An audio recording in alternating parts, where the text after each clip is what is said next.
മുഖ്യമന്ത്രിയുടെ മകൻ Vivek Kiran ED summons അയച്ചത് ലാവ്ലിൻ കേസിലെന്ന രേഖകൾ ഇഡി സമൻസ് കിട്ടിയിട്ടില്ലെന്ന് മുഖ്യമന്ത്രി. മകൻ അധികാരത്തിന്റെ ഇടനാഴിയിൽ വന്നിട്ടില്ല, മക്കളെക്കുറിച്ച് അഭിമാനമെന്നും ദുഷ്പേരുണ്ടാക്കുന്ന തരത്തിൽ പ്രവർത്തിച്ചിട്ടില്ലെന്നും പിണറായി വിജയൻ. ശബരിമലയിൽ തിരിച്ചെത്തിച്ച ദ്വാരപാലക പാളികളും തകിടുകളും ഡ്യൂപ്ലിക്കേറ്റ് എന്ന് സംശയിച്ച് ദേവസ്വം വിജിലൻസ് റിപ്പോർട്ട്.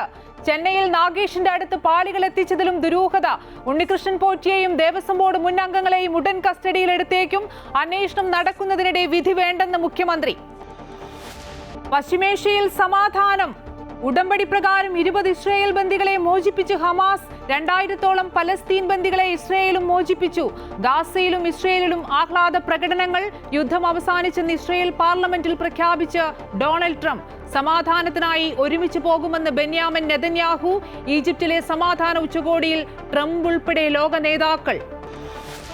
എയ്ഡഡ് സ്കൂളുകളിലെ ഭിന്നശേഷി അധ്യാപക നിയമനങ്ങളിൽ അയഞ്ഞ സർക്കാർ. ക്രിസ്ത്യൻ മാനേജ്മെന്റുകളുടെ ആവശ്യം അംഗീകരിച്ചു. NSS സ്ഥാപനങ്ങൾക്ക് സുപ്രീം കോടതി അനുവദിച്ച ആനുകൂല്യം എല്ലാ മാനേജ്മെന്റുകൾക്കും നൽകുമെന്ന് മുഖ്യമന്ത്രി. സ്വാഗതം ചെയ്ത് ക്രൈസ്തവ സഭകൾ.